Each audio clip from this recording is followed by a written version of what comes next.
Welcome to No Losses, Just Lessons. I am Michael Trigg, my co-host. Saba Baptiste. So today we're going to talk about what, Miss Saba? Today we're going to talk about relationships, how they get started and how they progress, and maybe even progress to marriage, from marriage to kids and a family. So we want to talk about the different levels of relationships and what happens at a certain stage, right? Okay. And so I guess I'll pose a question. What creates the type of atmosphere that a man and a woman decides that they want to be in a serious relationship? Well, likeness, I guess, how to say, if you like, compatibility plays a major role in that. It's going to be a successful relationship. Mm-hmm. So you always want to do something that you enjoy. If you can have your significant other, mm-hmm. Have similar likes, it'd be great. I think that's very important in relationships.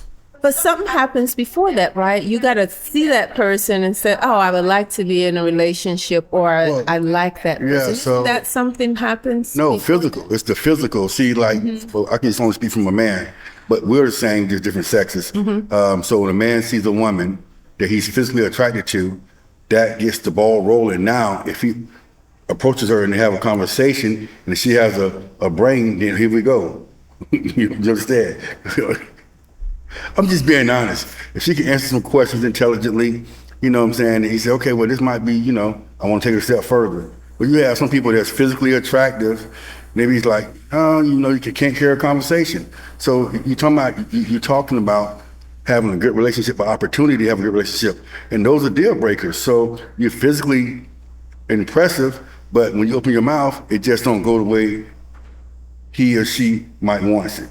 Both sides. Okay. Yes, it could be both sides, and people enter relationships for different reasons, right? Well, no doubt. Especially like today, I think Deion Sanders, when he was at Jackson State, he spoke about that all the time because this new era of NIL. Right. So girls older women right. are trying to find these guys with the NIL bags. Right. So they come, put their best foot forward to get in there, so they can come up a little bit, Okay, let's say since NIL is now new, it's been around since 2019, so it's kind of new on the dating scene, right? Let's try to move past that and say, okay, there's two people, and now they decided they want to be in a relationship. What kind of relationship?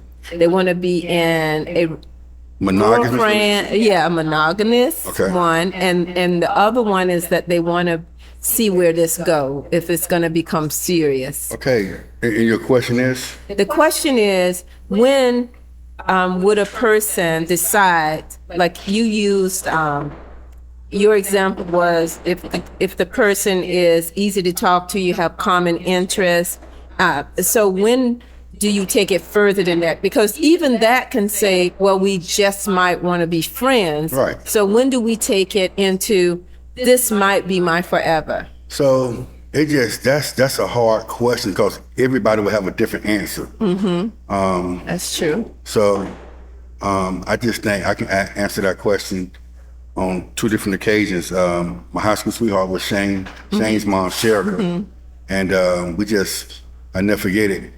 We had class together, and at Gates High School, and come on. And she started coming to, she came, she liked basketball, mm-hmm. but she wasn't an athlete, but she liked watching basketball. So I told her to come to my game. Mm-hmm. She came to the game. Her first interaction with my mom was, they was in the bathroom together.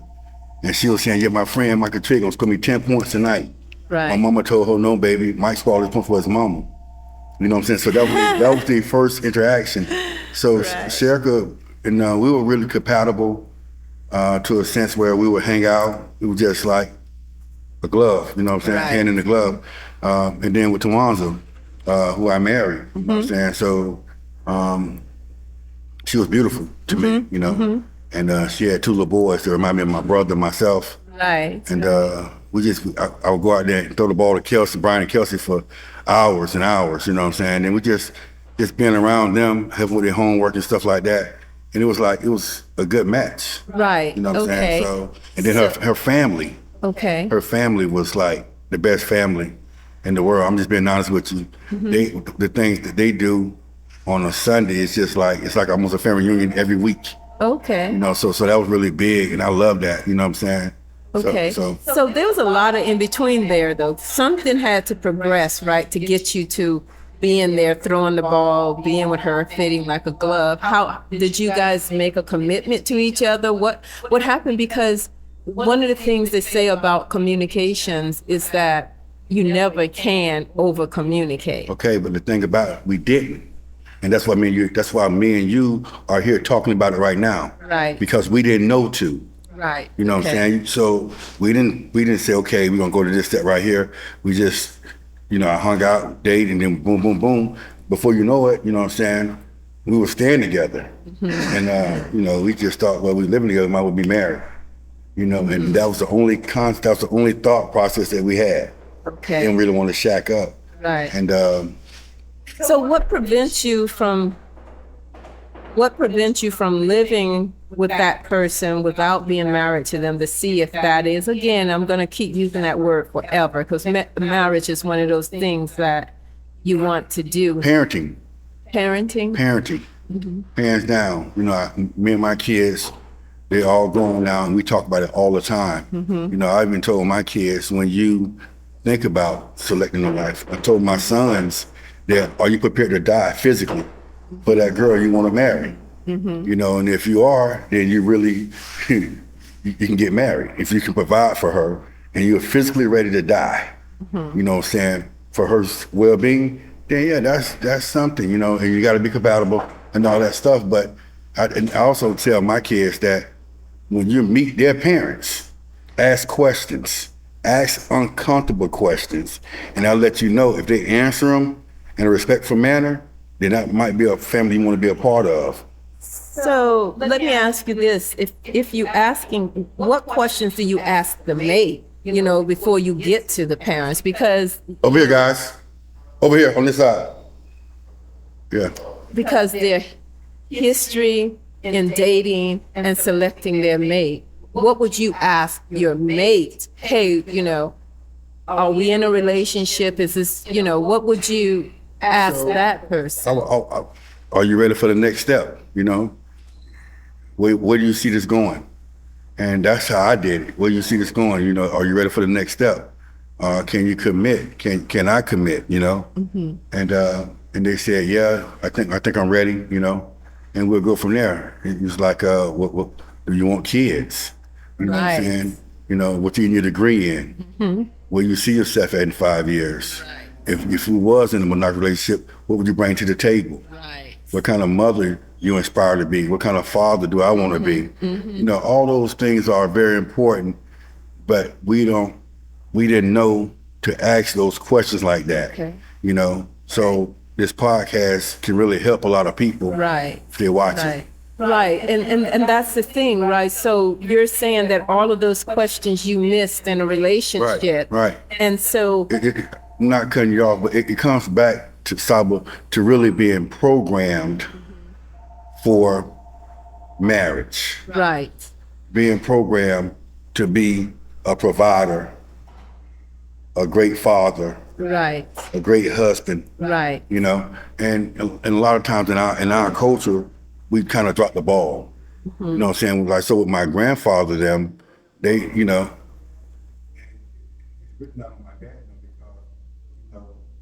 didn't teach that kind of stuff. We didn't know to, but we know my grandfather, my grandmother was married for years, 50 years plus. My dad, my mom, they wasn't married, but that wasn't the norm in our culture. They kind of went against the grain right there. Okay. You know what I'm saying? So we're a product of them going against the grain. So now for us to get it back, we have to educate our kids on, if you want to be married, what are you bringing to the table for your significant other, the girl that you want to marry or the guy you want to marry? Right. And that's, I think. Well, when you say, what are you bringing to the table, that can mean a lot of things, right? Well, so if you're married If you have identified someone that you want to Right. marry. So you first have to identify who your Lord and Savior is, Jesus Christ. Right. And as a father, you have to protect, provide, and lead. Right. The mother should be loving, nurturing, Right. and teaching. Right. The children obey your parents and love your parents. Right. If you can fall under those umbrellas, you're on your way. Okay. You know, it's going to be hard anyway because that's the way things are, but you'll be in a good situation. You know? So, but are we saying that every person or every group of people that enter a relationship know about those principles or those pillars of successful relationships or marriages? So I call them nuggets that they need to put in their little bags, but they don't know. And if they did know, if I knew, I'd have been better served. Tawan's would have been better served. You know, Tawan's parents was married, still are married, going on probably 40 plus years, you know? Yes. So, you know, so that's all she known. You know what I'm saying? Me personally, my mom and dad were never married. Right. You know what I'm saying? So, So now you have this woman, and this can be hypothetical. You have this woman that have decided to go up under that umbrella. What is next? If that person says yes, do you participate in an engagement, or do you participate in bringing her to the family? Well, I would tell DJ, Michael, Shane, Mikhail, I would tell them now, if you propose to her, and you shouldn't propose to her before talking to her father. Right. You know, you got to ask his father. See, we got to go back to doing things the way it was back in the day, the right way. Okay. So if you want to take her hand in marriage, you got to ask her father. You know, and when you ask her father, her mother need to be present. And at that point, you need to ask them questions as well. Right. Do y'all do drugs in this family? Have you ever did? I mean, that's a little bit on the extreme side, but you got to know what kind of sickness y'all have in your family. Right. Because if I don't want to be blindsided, I don't want you guys to be blindsided. Your daughter had the same opportunity to ask my parents anything that she need to know. So basically, if the two people decide they're going to be together, then both of them need to agree to bring the parents and the family into the picture to see how this relationship going to advance and go forward. Definitely. Okay. Definitely. Right. Yeah. Okay. So once that happened, you have a relationship. You decided you're going to speak to both sides of the parents. And what if one side of the parents say, no, that's not the person for you? Well, that happens a lot more than people think. No, that is. So if that was my child and lady told her daughter that my son wasn't the right person and he wanted to pursue it and the daughter wanted to pursue it, you know, I said, man, you know, I'm gonna support what you guys want to support, what you guys believe in. Exactly. Now you got to understand this too. Now already, this is gonna be an uphill battle already. So I'm saying, look, marriage is already hard, and now you have this hurdle right here. It's already gonna be an uphill battle. Can you get across this hurdle together? You can, because it's your life. You don't have anything. Even if I didn't like her, I'm gonna say, hey, dude, you know, I don't know, you might need to proceed with caution.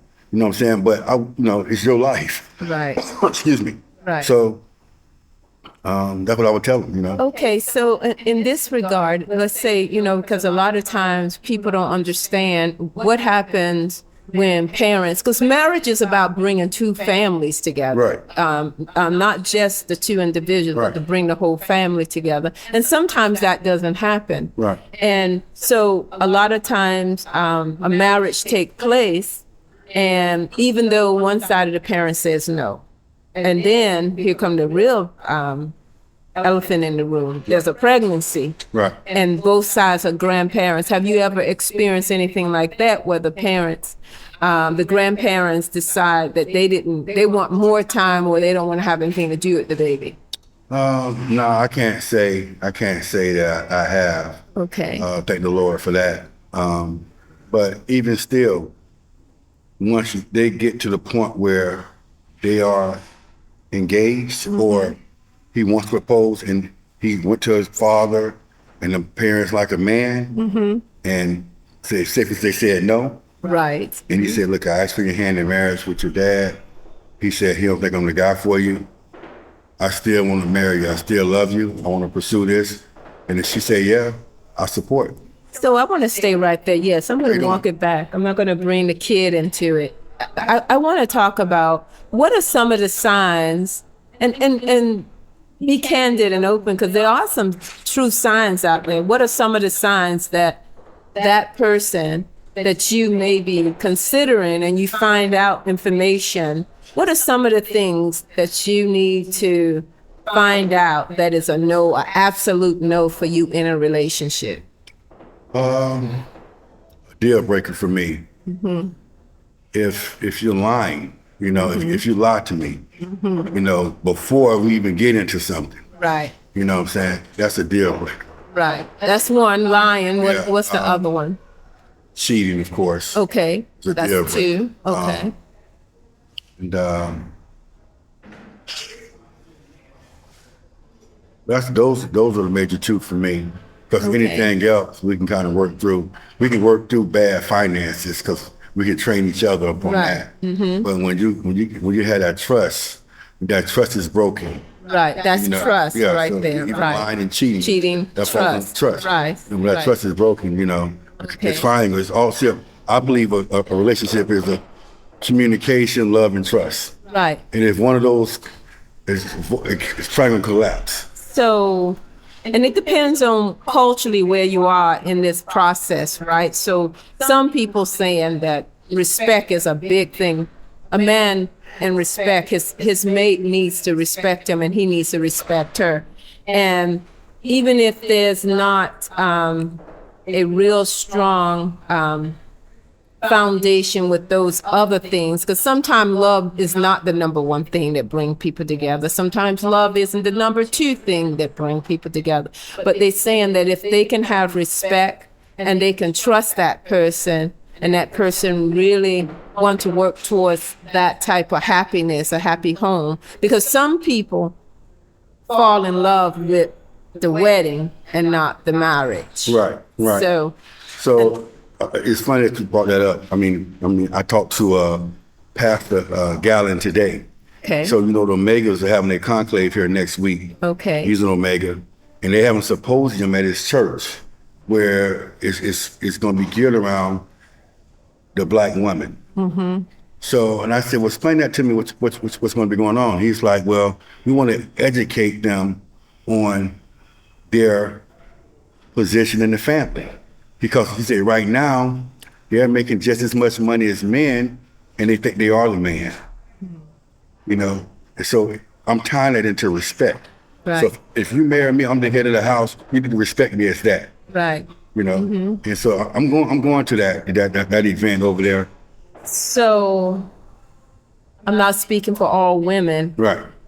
but I would caution people for taking that position, even though some women have expressed that. So you're right. The reason why I would caution that women are not a monolith, Right. number one. Number two, we already explained that we don't communicate across sexes very well, across genders. Right. So it could be more of just asking questions. And like you said, if you have a lot of generation of women where there's no men in the house, where they were the man and the woman, Right. you can't expect her to raise a child, a girl child, that's not the one who thinks she is the head of the The household. alpha.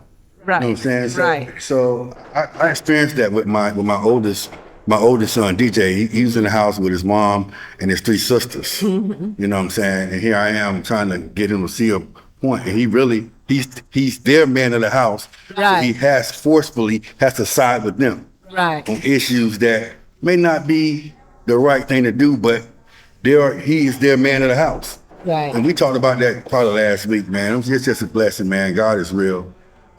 Time here's a lot. Right. And but in those situations, and that's the problem. Right. You know what I'm saying? When it's just been generations of no men, you know, so that's all they know. And you can tell, you know what I'm saying? So Right. like if my son was to date a girl like that, I said, DJ, listen, You got to understand the situation. Right. You know what I'm saying? You know, proceed with caution. It's not a bad thing, but can she be converted?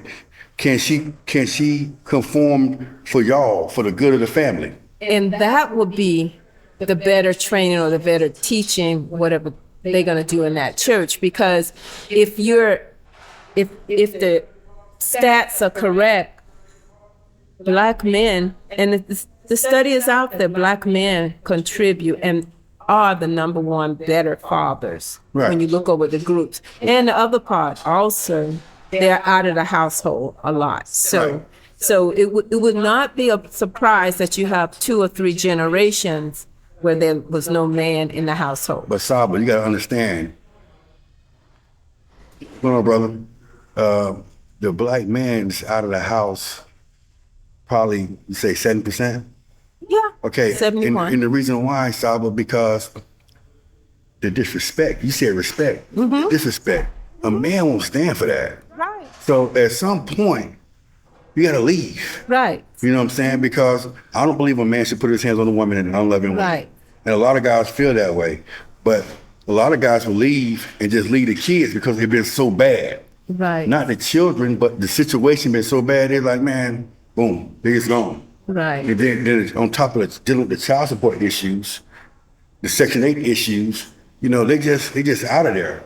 So, and I know because I was in situations where I wouldn't be out of there. I just love my children. Right. Because my kids have done some things to me that I could like, nah, you know what? I'm done. But I can't. You know why, Saba? I can't say that because I'm pretty sure I have done things for God to say, you know what, Michael? I'm done. Right. But he just always picked me up and covered me. Right. So, and then I have a tough assignment because I'm obligated by him. So I got to be there for my kids, regardless. Right. So now we're talking about kids and a relationship that may or may not work, right? That's what we're really talking about. And also we're talking about respect. Respect is a real big deal for men. Yes, Saba. So when a man is disrespected, it's hard.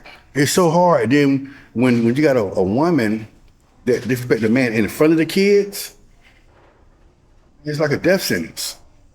It's like a death sentence. Because one thing about a man, he don't want to be looked upon any kind of way other than in a positive light in the presence of his kids. Right. And when the mother of his kids disrespect him, right, it's almost a death sentence. So now you got to overcome all that because now the kids, at some point, you gone. Now it's nothing but negativity talk about the father in the house. So now the kids feel it's okay for them to say some slick stuff, you know? Right. And that teaching has to reach back in the past, right, and unteach, right, you know, because that learned behavior, women, because of maybe society too, give them things that replaces the man, at least material things, at least they think it does. Right. And the kids suffer because they don't have that discipline and that love from their father. Right. For the ones who want to love their kids, who want to nurture them, who want to uplift them. So if we look at it, how does a relationship turn so bad? You know, how does it turn when it starts out on a good and it just turns bad? Do you have any information about that? Yeah, I just think it comes lack of respect. Because at the end of the day, if respect is in place, it may not work out, but it's not bad.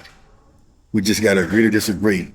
Right. But when the respect is not there, and respect is not there, and disrespect is, it's you at war. So do you think a lot of relationships function in disrespect on both sides? Yeah, I do. I think if you say 70% of the fathers are right. in our culture are not. Right. It's not in the household. Right. So a lot of that, if I say 7%, I would say 65% is the reason why with disrespect. They felt disrespected and talked about. It's just now. It's some guys out there just ain't on man shit. Right. And there's some women out there just not on women shit. Right. You know what I'm saying? So when I say that, it's some guys out there. They out the house and they'll call the significant other, the mother of their child, and the mother say, "Hey, the kid need this right here. Well, I want to come by and see you, and if I come by and see you, I do it." I give you that. And he's like, no, I ain't got nothing to do with me. I moved on. Right. So now they just say, no, forget about the kids. That was never the case with me. Right. Then there's women out there, if you don't choose to be with them, oh, you can't see the kids.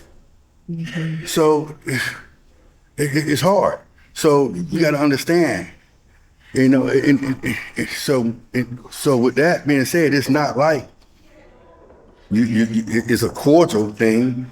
You know, it's gonna be some disrespect in that. You know what I'm saying? Of There's course. gonna be some words said that's unloving words. Right. You know what I'm saying? So you have disrespect that moves into the children, right? Because the children is in this unfortunately, broken relationship, right? So that's why I try to tell them all the time. I say, man, whether you're married, in a relationship, the kids involved, you gotta co-parent those kids to be successful. You have to, and when you don't, you can talk about me all you want to. I can talk about you. You hurt the kids. When the kids don't respect their parents, it's not honored by God. Right. Their life becomes harder. Right. But every kid loves both parents. Right. If given an opportunity to. Yes. You know what I'm saying? So, but when y'all put that hardship in the kids, you hurt the kids because the man gonna live his life. You gonna live your life. You know. Yes. And the kids are broken, right? They're damaged. Right. And I don't think parents think about that enough. I don't think they understand what conflict, you know, it does to their children. Well, the conflict resolution hopefully will start happening when they have those training. So my kids, I had probably my best Father's Day in a long time. I went to breakfast with two of my kids. My daughter woke me up. I was trying to sleep in. Snuggie, my oldest girl, woke me up. And I'm glad she did because I had a breakfast date with Maya. Right. When Maya came, Shane pulled up, you know what I'm saying? So then DJ, my son, took me out Saturday because he's a firefighter. He had to work on Sunday. Okay. So, you know, but prior to previous Father's Days, I never had that. You know what I'm saying? Never. You know what I'm saying? It wasn't about much. I love my kids. I don't really need much. I just, you know, spend some time with your dad. Yeah, some recognition. Yeah, that's it. Just gratitude, appreciation. Yes. You know what I'm saying? And, you know, and I got that this Father's Day, man. And it's been before Father's Day. So we on the right track of becoming a great family. And keep it up, right? Yeah, It's got to be a tradition. I want to be the family like the Johnsons. That's Tawan's family. Like all my kids come over on Sunday. Right. I might have a chef come through. Something. Well, I will cook, but I don't want no barbecue. Right. You know what I'm saying? Stuff like that. That's what I'm trying to get to. You know, with our kids. You know. That's great. That's great. That would be, and that's work, right? Because with my family, the best thing my kids can give me is they give me gifts, but I always want that card because I want to know what they're thinking, and they write their little words in there. I'm gonna tell you this real quick. Excuse me. So I got a goddaughter, Chanel Nix, and we call her Coke. And Coke. That's like Coca-Cola. Cool. Yeah, and that's cool. I've been in her life for about 5 years. She have never missed a birthday or a Father's Day without gifting me something. Yeah. So this is the responsibility of the mother. Yes. Because I do stuff for Coke. You know, I'm doctor's visits, school appointments, everything. That's great. She's my daughter. Right. You know, and the mother appreciate that. So the mother makes sure Coke gifts me. You know what I'm saying? Appreciation. She's the first child of mine that did that. That's great. You know, but listen, it's not on my children. It comes from responsibility of the mom to teach them to give and show respect to your father on these days. I agree. Because on my days, for my kids, I tried to instill that in them. Right. You know? And that's what it was. You know? So, it does come from the being a woman. It does come from the mother. So that's what I say. So like the teaching that comes under the umbrella we talk about. Right. Dad can protect, provide, and lead. Mom supposed to teach, nurture, and train. So in a relationship, Come on, you good, guys. Come on through. In a relationship, when you said he's supposed to protect, provide, and lead, okay. What about a man who don't mind role switching with his mate. You see some of those. You do see some of those. Yeah, I mean, What does that speak about manhood in a family and the family dynamics? well, it depends. Like, so when you say role switching, you know what I'm saying? He still got to be the protector. Okay. Okay, so that's going to happen. Now, as far as saying cooking, if he prefers to cook, because I like to cook. Oh, I'm saying where That's the role. the woman totally dominates in the relationship. Because cooking and cleaning, that's everybody's job. Right. Yeah, that's Okay, not. So, I don't know if I know my kids, my sons, they won't go for that. But my daughters are alphas too. Now, I'm just telling you. Right. That's what I'm saying. So my sons ain't going for it. I know DJ ain't going for it. You know, Mike and Shane, Mikhail, you know what I'm saying? But DJ definitely not going for it. But the others not going for it either because they who they are. They strong men. Right. You know what I'm saying? But they'd be willing to share some of that. Okay. You know? And they also understand some of that too. Right. Exactly. Work with it. Work through it. Right. Yes. Yeah. Okay, that's good. So now that we talked about, so what about someone background? You know, said ask the family questions, but what if you do your own investigation, which a lot of people do. They go back in the back, look at what the relationship patterns was with other people, and so on and so forth. And you find what in the background, if you find out what are some of the things that if you find out that occurred with other relationships, and you saw it as a pattern, I'm not doing that, and my kids, hopefully they're not doing that because doing what? Doing the research on the previous relationships. Okay. We'll do background checks for us saying your legal information, credit, things like that. Okay. But for us in another relationship, don't have nothing to do with me. I agree. Everybody's different. I agree. You know, and everybody get a fresh start. Yes, ma'am. Right. And I agree with that. Right. But that's not the norm now. Now people are all in your past, and they're bringing that forward, and they're rehashing Only things. thing I can say about that, if you do some research and you found out that she was on crack or something like that, that's me like, God damn, you know what I'm saying? Proceed with extreme caution. You know what I'm saying? Right. But I mean, for the most part, man, you're doing research. Right. It's only stuff that can help. Right. You know what I'm saying? But you know, but you still you don't want to be blindsided by anything. Right. So that's why you ask. You know, so if me and you dating, you know, I've been around you 6 months. I've never seen you smoke anything. Right. You know what I'm saying? I've never seen you do any drugs. So I'm still gonna ask you, do you do drugs? Because I don't do drugs. I never did drugs. I never dated a girl that did drugs. I thought about children. Right. You know, so that's what it is, you know. And you know, it is about the background and the beliefs, because I grew up, women don't smoke. They don't drink, you know, things like that. They don't take drugs, you know, because we're supposed to be the staple in the house and support the man. So there was a concept that was taught to us, you know, and so, but that's not saying that there's no people drinking and smoking and doing different things. And what we're trying to establish, what make good relationships and what make you move through life, that you can marry and you can have children and still keep that marriage going, because you know children change the dynamic of the marriage. For sure. But the thing about it is, if you educate your kids and you program them to go out and select their mate the right way,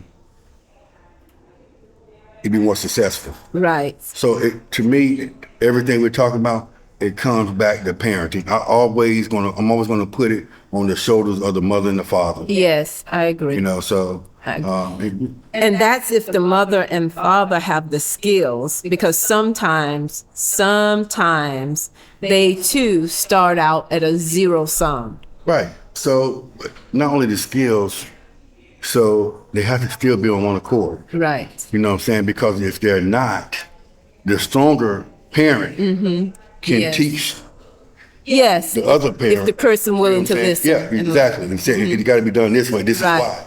You know what I'm saying? She'll say, okay, I'm with you on that. Or he'll say, yes, I feel you. I'm with you. You're right. That's good. Okay, so I think we have exhausted what makes a good marriage, what makes good relationship, good marriage, and then can make strong children. Right. We talked about the one accord. We talk about the similarities. Two people have to have once they get together, and then they have that communication to talk about where they're going from here.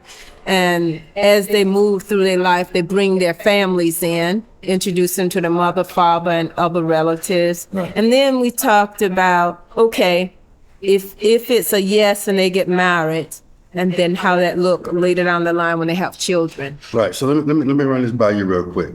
Mm-hmm. I just need you to correct me, or agree with me, or disagree. Okay. Okay. Sure. This how I feel the family dynamic is supposed to be. The family dynamic. Okay. I'm hard as hell as a father on my children. Okay. Academically and athletically, I'm pushing to the moon, you fall to the stars. Right. It's been some times where I'm over the top. I don't need my wife to side with my child. Okay. I need for her to say, baby, he pushing the shit out of you, but he see light, it's gonna be a light at the end of the tunnel. Okay. You know, everything that the father do is not necessarily right. But I need for the mother of my children to be on one accord with me and tell my children what they need to hear that supports what I've done, then come to me in bed in that pillow talk and say, you gotta lighten up. Right. Because if you have no way out, you have a strong buy-in. A strong buy-in. Come on, you good? Yeah, you can come. Yeah, so if you have no way out, and if your mother do that right there, it's a strong buy-in. And then your family just take off. And then now with the pillow talk, the dad, he understands. He respects the wife. He respects what she says. He listens. He tones it down a little bit. But I still would have been an asshole. Right. Because pain breeds success. Yes. Okay. You know, when you're working out and that shit get hard, you can stop or you can keep going. Right. If you keep going, it's gonna be light at the end of the tunnel. When you stop, it's like, shit, I can't go. No, you can't, because the body got an automatic turn off switch. Right. So you gotta push them through that. And I pushed them, Mike and DJ, I worked them out the most. Me and my daughter was laughing the other day. Maya was in town. Remember you asked the question. I know. Okay. So, I got you. Please, let me finish this right here. Maya was in town the other day, and we was talking. And I was talking about, I told her about the situation in the last podcast. Right. I said, I got 3 girls that got over 3,500 points in Hillsborough County. And Maya should have went to Mercer. But we was running the hill at Riverfront, and she don't hold that in my chest. But her mom and I went on one accord. Right. So when she said, hold that in my chest, I said, no, we gotta run. She said, no, I'm going with my mom. So she didn't run. I said, if you run, you're going to Mercer, and you're gonna be Hillsborough County Player of the Year. She didn't run. You know what I'm saying? So, and she laughed about it. She understood today, but then she didn't. She's 27. Right. You know? Right. Well, answer the question for me. Okay, so yes, that's usually how the dynamics go. The father's, especially if he's an expert athlete and he's training his kids and he's pushing them to the moon. The role of the mother, I believe, everybody have a different point of view, is to support the husband and also make sure the child understands why the father is doing it. Yes. And that's important. Yes. And it's also. Stop right there. I got to interject real quick. Okay. No, because I just want to do this real quick. Okay. So it's not that she's pushing the father's agenda. You said something key. Make sure they understand why. Why. That's Why? most important. Why?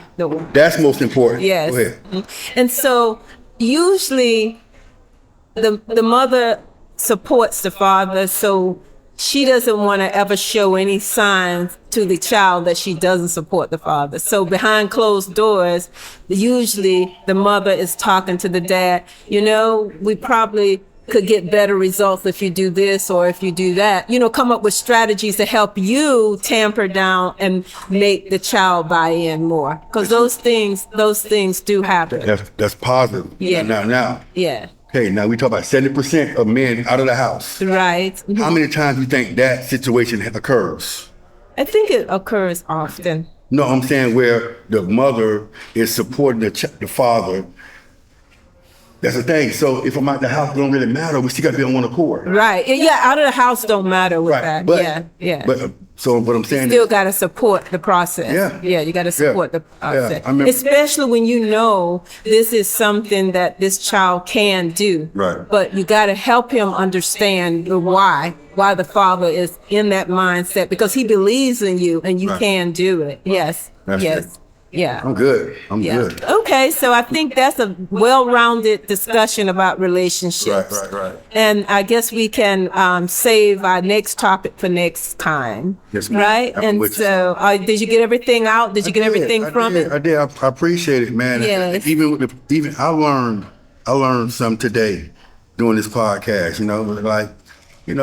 I know I'm not always right, but I probably could have told Tawan, you got to explain to him why I'm doing what I'm doing. Yes. And maybe should have been able to see it too, Right. But just for me to think that she's going to do that, communication. I appreciate you guys. Thank you.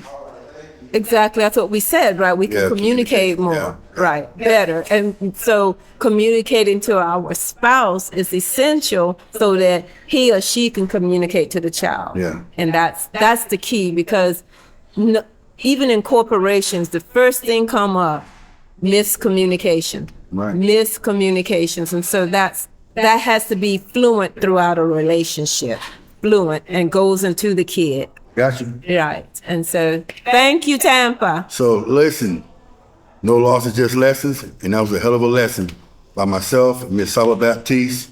Thank you. Till next time. Yo. Goodbye.